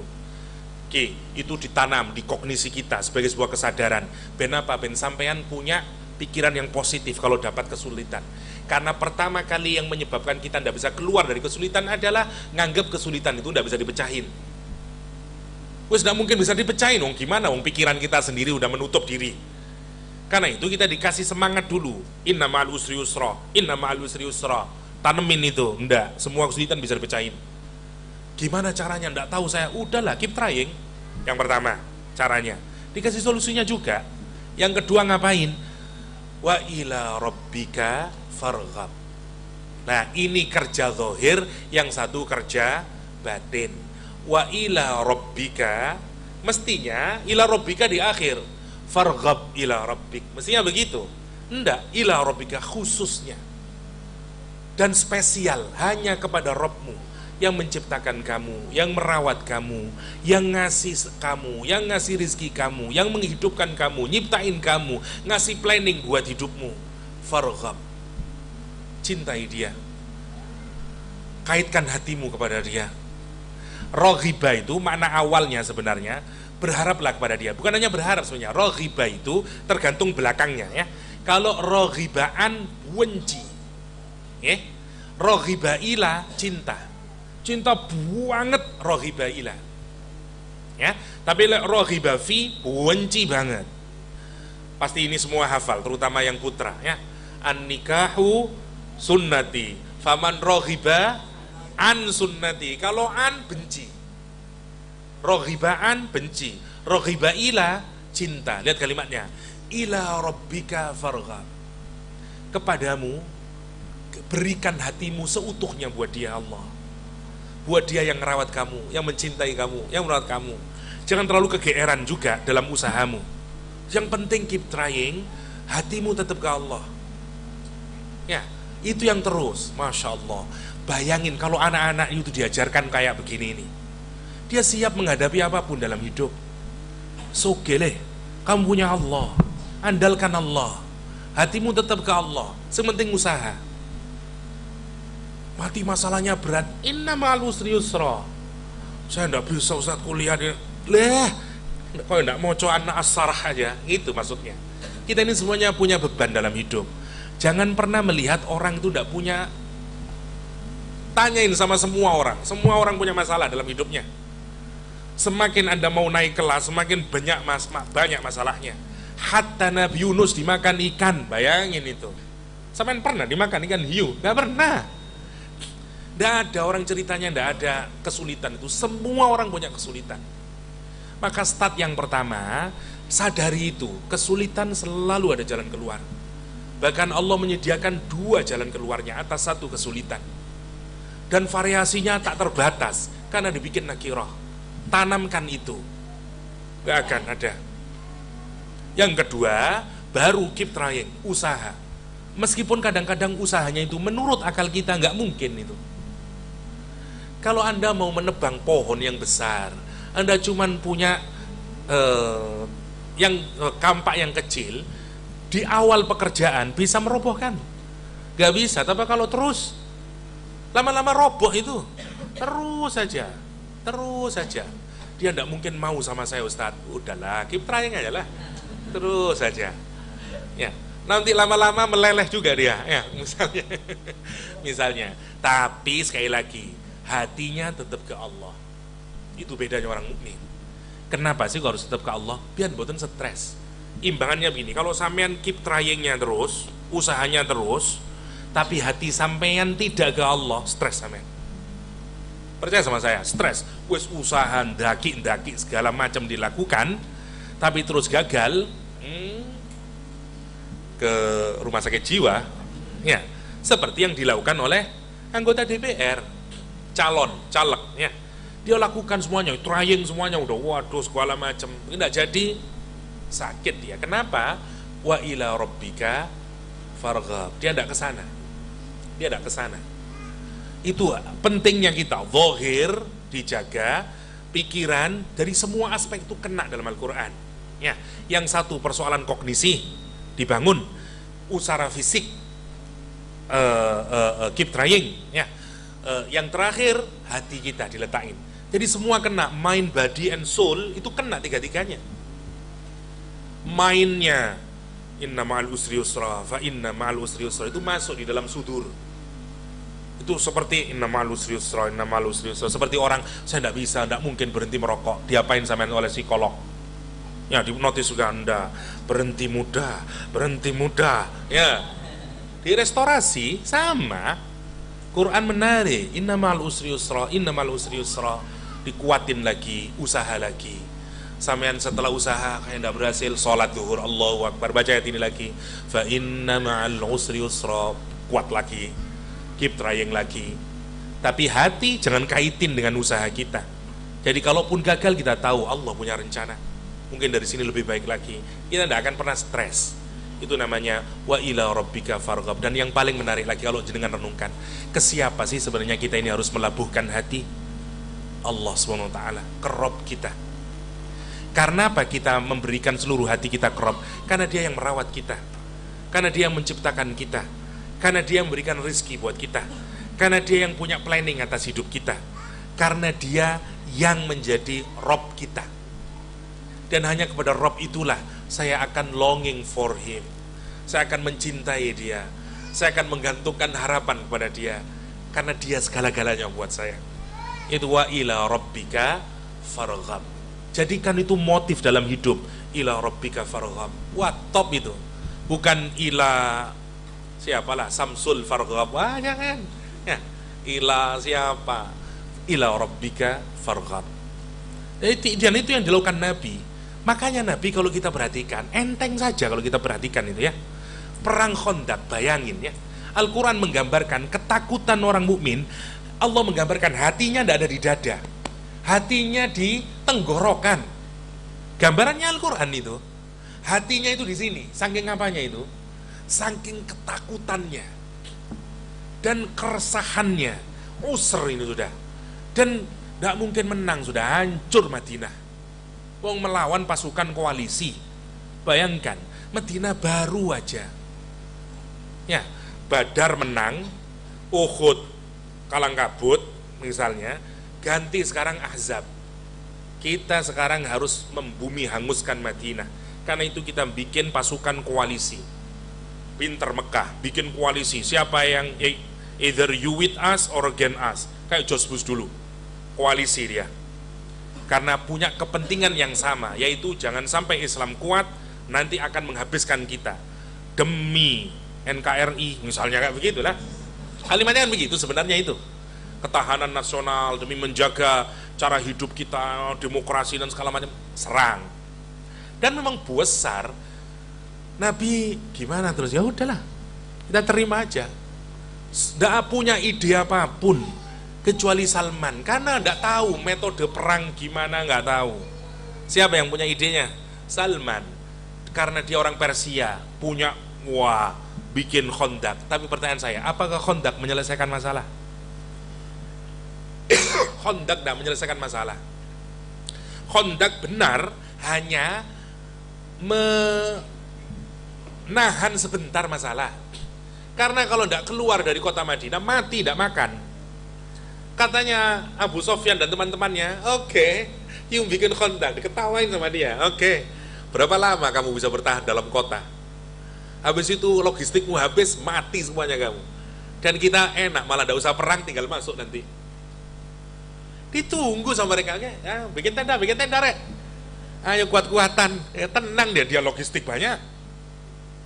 Coba kalau kita pikirkan itu, kalau hanya mengendalikan usaha manusia, stres kita ini. Bayangin, sudah digeng sebanyak itu dan segala macam. Kenapa? Karena harapan tetap kepada Allah.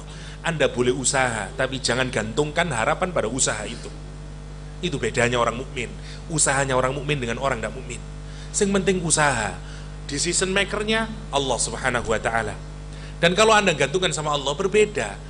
Tapi nanti usahanya itu ternyata kadang-kadang tidak ada kaitannya dengan usaha yang kita lakuin. Kita bikin Khandaq, ternyata kekalahannya karena Khandaq? Bukan. Karena angin puting beliung, bayangin itu, nggak ada hubungannya. Tapi kita dituntut untuk usaha. Tapi tidak dikasih tahu dulu sama Allah, tenang aja Nabi Muhammad, tenang. Nanti tak kasih angin puting beliung, nyantai aja lah. Bukan begitu, tetap. Farogta fansab, wa idza farogta fansab. Tapi wa ila rabbika farghab, wa ila rabbika farghab. Itu tekniknya. Maka angin puting beliung menyapu semuanya, porak-poranda dia, pulang dia. Masya Allah kalau kita perhatikan. Kita ini dalam hidup juga begitu. Nanti kita akan berhadapan dengan banyak masalah yang kita nggak ketahui, ujian, yang penting usaha. Dan kadang-kadang jalannya itu tidak sesuai dengan apa yang kita lakuin. Ada saja datang, Masya Allah kalau kita pikirkan, tidak pernah kita bayangkan. Terakhir saya kasih contoh kecil. Saya merubah musola perempuan punyanya ibu saya. Kita ngitung-ngitung uang tidak cukup ini. gimana ini ya? Oke lah, tukang bilang nggak mungkin Ustadz, ini harus kita tinggikan tembok yang sebelah sini karena nggak matching sama sebelah sana dan harus kita rubah.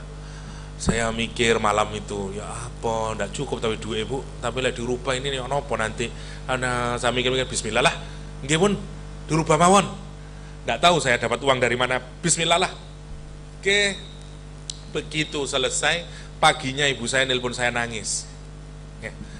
Kata dia, ada tetangga maunya bercerai dengan suaminya memberi dia ongkos untuk umroh, enggak tahu besarannya berapa, 40 atau 50 juta lah kira-kiranya.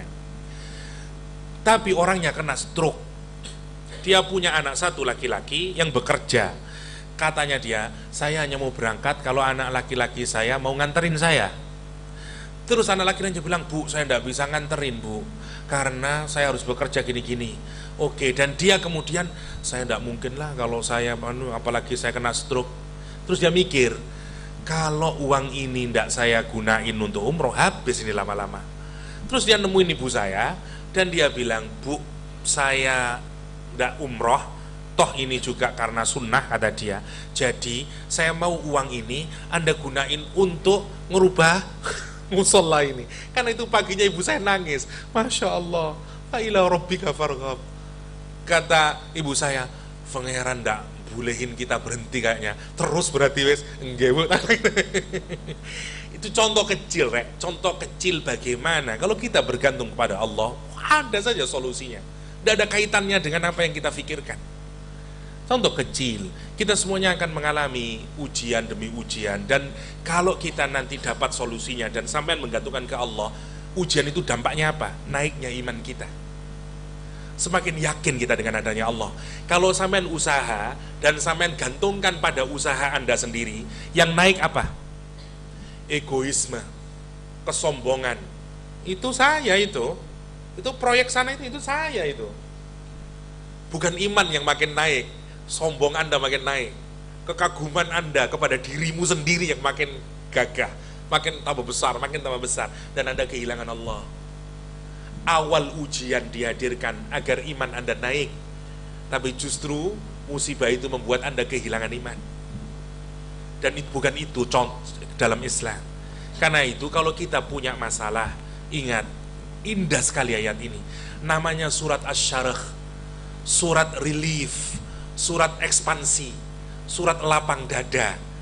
Diawali dengan contoh, biar kita menerima konsep. Anda kan kalau dikasih teori tidak percaya toh? Ya, suka teori Ustaz. Belum tentu. Dikasih contoh. Rasulullah dilapangkan dadanya, dikasih ujian-ujian, selesai semuanya. Berat sekalipun, selesai semuanya. Benopo, ngono yo tiba yo. Kanda kalau berangkat, cara kita mengajar yang baik, salah satu caranya adalah bermula dari case study dulu. Case study, baru dirumuskan. Harus itu diaplikasikan. Allah itu guru dalam Al-Quranul Karim. Allamal Quran. Di surat As-Sarah Allah mulai dari case study. Nabi Muhammad SAW, Alam nasrah laka sadrak, wa wada'na anka wizrak, alladhi anka dhahrak, wa rafa'na laka dhikrak, dan seterusnya. Setelah kita tahu case-nya Nabi, kita tahu kesusahan, berhasil, bahkan namanya ditinggikan, baru dikasih rumus di akhirnya. You kalau mendapatkan kesusahan, apapun namanya, kesulitan, kegalauan, ada 3 langkahnya. 1, mindmu pastikan ada di dalam otak kita. Fa inna ma'al usri yusra, inna ma'al usri yusra. Sikapmu lakukan. Fa idza faragta fansab. Hatimu wa ila rabbika farghab. Menurut saya, apa ada guidance yang lebih indah dari surat Al-Asy-Syarh? Ini buat hidup kita menarik, otobekan, ya Allah, kunci hidup ada di sini, cara mengatasi kesusahan ada di sini. Kita ini sebenarnya tidak butuh coaching, ya, tidak butuh kalau sumpek, kita butuh Al-Quranul Karim. Dan itu diresapi. Kalau kita lagi kesusahan, lagi sumpek, baca surat Asy-Syarh. Cari solusi melalui surat Asy-Syarh. Gantungkan kepada Allah SWT sebagai penyelesai persoalan. Tinggal 2 saja, ikhtiar, gantungin sama Allah. Hatinya tetap, prinsipnya tetap bisa diselesaikan. Tapi tetap harus ada usaha. Farogta fansab. Dan juga jangan malas-malasan.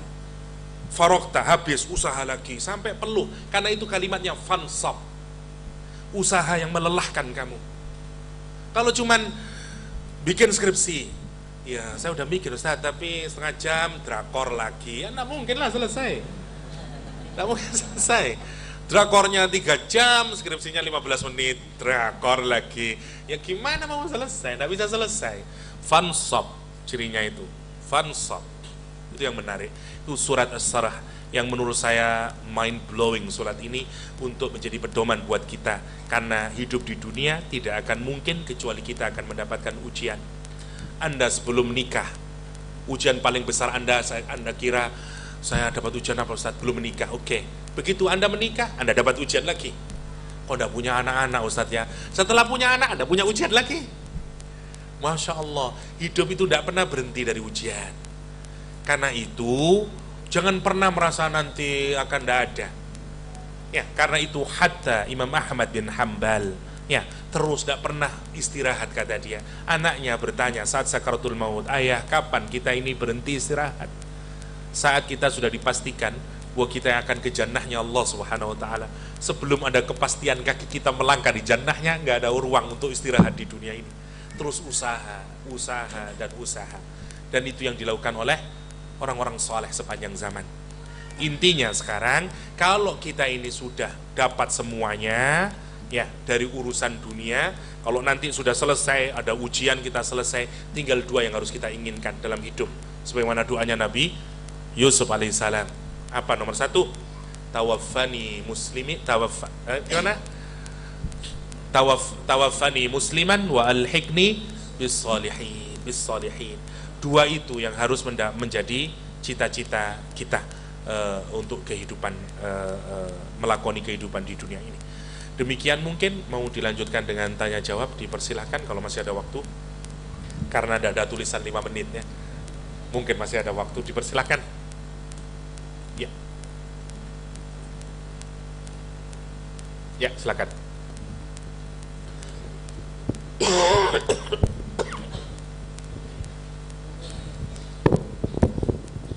Assalamualaikum warahmatullahi wabarakatuh. Dalam ayat pertama surat Alam Nasroh disebutkan Alam Nasroh laka sodarok, yang berarti bukankah kami telah melapangkan dadamu. Pertanyaannya, mengapa Allah menggunakan kalimat kami, yang mana dalam kaidah bahasa Indo umumnya kami kan bersifat lebih dari 1. Sedangkan di ayat yang lain, tepatnya Toha ayat 14, wa hakimis sholata li dzikri, dan laksanakan sholat untuk mengingat aku. Adakah makna tersendiri di antara 2 ayat ini, terutama dalam penggunaan kalimat kami dan aku? Terima kasih. Oke, meskipun tidak sesuai tema, ini lebih ke kebahasaan ya.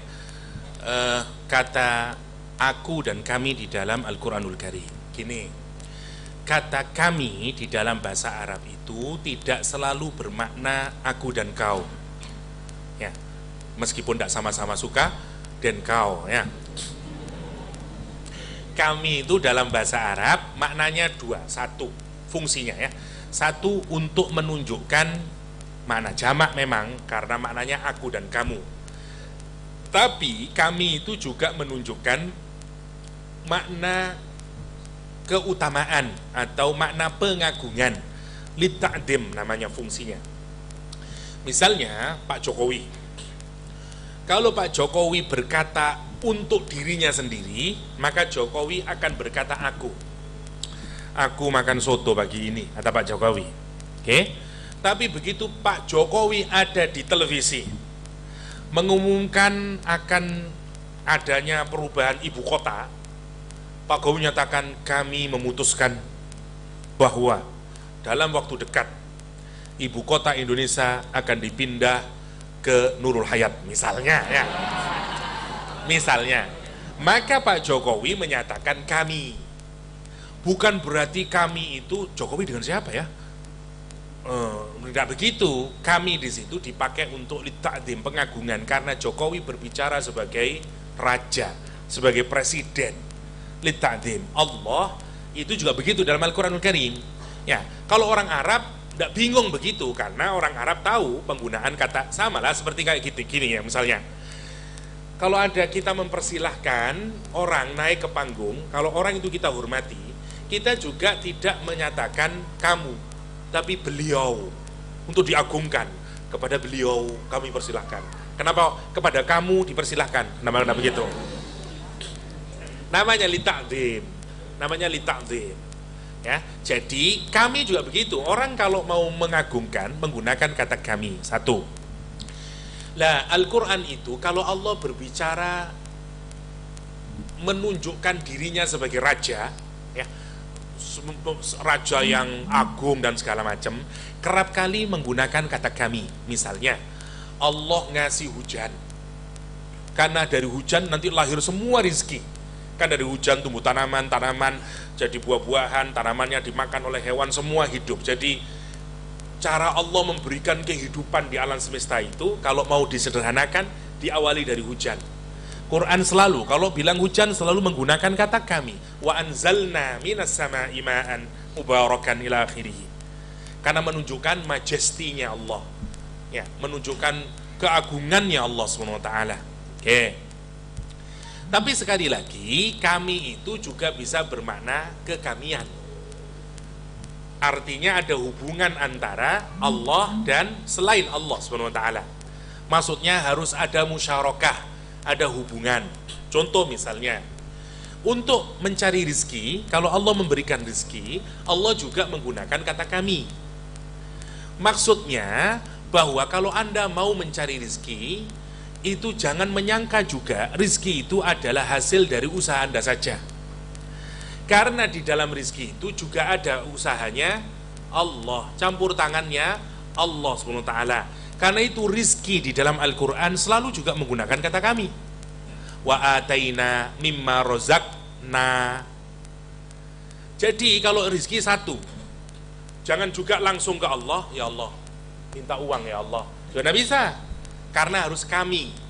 Tapi juga kalau sampean sudah usaha sendiri, jangan juga merasa ini tidak ada kaitannya dengan Allah. Saya kok jual nasi goreng dari pagi sampai sore, Allahnya di mana? Ndak ikut? Ya, nggak ada Allah bungkusin, ndak ada. Ini semua usaha saya misalnya. Memang tidak kelihatan, tapi nanti kalau kita perlihatkan siapa yang ngasih otakmu, siapa yang ngasih tenagamu, siapa yang ngasih udaramu, siapa dan segala macamnya. Ada keterlibatan Allah. Karena itu Allah meminta sebagian kecil dari uang yang kamu dapatkan itu, yang sebenarnya merupakan kongsian bersama Allah untuk dikeluarkan dalam bentuk zakat. Karena kalau itu milikmu sempurna, Allah tidak mungkin minta. Karena Allah tidak pernah mendolimi. Ibaratnya ini kita dagang, piroan cak, urunan cak, kita usaha ya. Oke, aku 1 juta sampai 1 juta. Dodol apa? Apalah. Ya. Jual apalah misalnya nasi goreng. Oke. Nanti kalau sudah dapat hasil layak atau dibagi toh. Sampean saya ini cak, aku segini. Wajar. Allah itu sebenarnya kalau kita pikirkan berapa persen sih Allah itu dalam rezeki yang kita dapatkan? Mungkin lebih besar dari usaha kita. Tapi Allah cuma minta sedikit. Ya, karena itu dikasih min tab'id. Sebagian saja mimma rozaqnakum. Di ayat ini sama. Nasrah ini juga menunjukkan keagungan yang dilakukan oleh Allah untuk melapangkan orang. Atau juga maknanya kekamian. Karena untuk melapangkan dada, kita juga butuh usaha untuk melapangkan dada. Misalnya, ilmu, berarti kita harus mencari ilmu. Nanti Allah yang ngasih ilmu itu. Kita usaha mencari ilmu. Kalau tidak percaya, semua orang mencari ilmu, didapatkannya beda-beda. Ya, karena ada kekamian di dalamnya. Ada Allah ya yang memberikan ilmu itu, dan ada kita yang berusaha. Harus ada usaha bareng. Ya, nanti sebenarnya sama kayak anak sama ibunya itu loh, kalau mau melihat lebih mudahnya. Misalnya saya nyuruh anak saya, Lukna, tolong dok, cucikan piring itu dok, tinggal 1 di sink. Oke Bi, nyuci dia. Habis nyuci saya seneng lihatnya. Terus saya bilang, sini Luk, ini saya kasih duit, ya, tak kasih doang dia 10.000. Oke. Yang kedua, kamu tak belikin tas itu di pojokan itu, ambilin tasnya nak. dikasih tasnya. Terus habis itu sepatu yang baru itu juga punya kamu. Dan terus saya tanya, apakah Lubna merasa bahwa dapat uang 10.000, tas baru, sepatu baru adalah akibat dia nyuci piring satu? Enggak. Mungkin ongkos nyuci piring itu yang benar adalah 2.000. Jadi yang 8.000 sepatu dan tas yang baru itu bonus dari kecintaan saya kepada Lubna. Jenengan kalau dapat rezeki itu mikirnya harus begitu. Sebenarnya sekian banyak yang dari Allah, termasuk lapangnya dada kita, termasuk ilmu yang kita dapatin. Itu maksudnya, karena itu menggunakan kekamian. In alam nasrah laka sadra. Ya, sama apalagi untuk kasus Nabi Muhammad SAW. Wah, itu lebih banyak Allah Subhanahu wa ta'ala, karena itu pantas dibikin nasrah, alam nasrah laka sadra. Ya. Yang lain lagi kalau tidak ada, masih ada waktunya.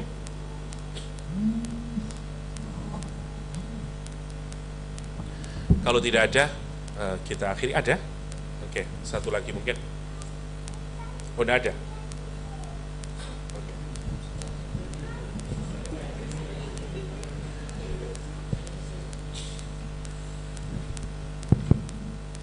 Alhamdulillah, hari ini kita telah melaksanakan kajian tafsir tematik dengan tema Asyar bersama Ustadz Dr. Muhammad Yahya PhD.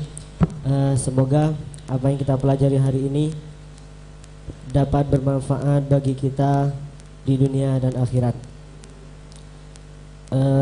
Acara selanjutnya adalah penutup dan doa yang akan disampaikan oleh beliau Ustadz Dr. Muhammad Yahya PhD. Kepada beliau Ustadz Muhammad Yahya PhD, waktu dan tempat kami haturkan. Doa.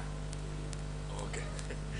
Alhamdulillah, semoga apa yang kita kaji hari ini menjadi ilmu dan menjadi cahaya buat kehidupan kita, menjadi guidance buat kita kala melakoni kehidupan di dunia ini. Setiap musibah, cobaan, ujian yang berikan Allah sediakan solusinya dan dimudahkan kita untuk menyelesaikan semua persoalan kita tanpa kehilangan keimanan dan justru menjadikan iman kita naik. Amin Allahumma amin. Allahumma salli ala Muhammad wa ala ali sayyidina Muhammad alhamdulillah rabbil alamin. Allahumma ja'alil Qur'ana rabi'a qulubina wa nura sudurina wa jalaa ahzanina wa dhahaba ghumumina wa ghumumina. اللهم اجعلنا وأولادنا وتلاميذنا وجماعتنا من أهل العلم وأهل الخير وأهل القرآن ولا تجعلنا وإياهم من أهل السوء وأهل الضير وأهل العصيان. ربنا آتنا في الدنيا حسنة وفي الآخرة حسنة وقنا عذاب النار وأدخلنا الجنة مع الأبرار يا عزيز يا غفار يا رب العالمين. صلى الله على نبينا محمد وآله وصحبه وسلم. الحمد لله رب العالمين. Terima kasih. Assalamualaikum warahmatullahi wabarakatuh. Sekian acara pada pagi hari ini. Saya selaku MC, apabila akan dapat tutur kata yang salah, saya mohon maaf yang sebesar-besarnya. Ihdinas siratal mustaqim. Assalamualaikum warahmatullahi wabarakatuh.